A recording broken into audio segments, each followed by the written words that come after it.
How to post highlights on Instagram without posting on story.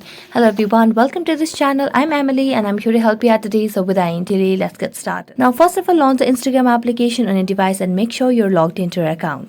As you do that, tap on the Your Story option at the top of the screen. Here, simply click a picture over here. As I click a picture, simply tap on this arrow button at the bottom right corner of the screen.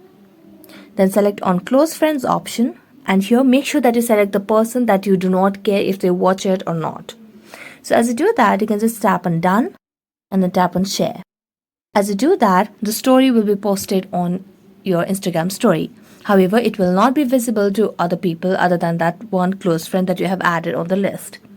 As you do that, tap on the highlight option and then select on whichever highlight that you would want to add.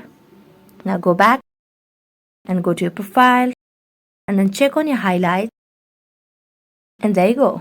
You have post highlights on Instagram without posting on story. So that's it. Thank you so much for watching this video. See you next time.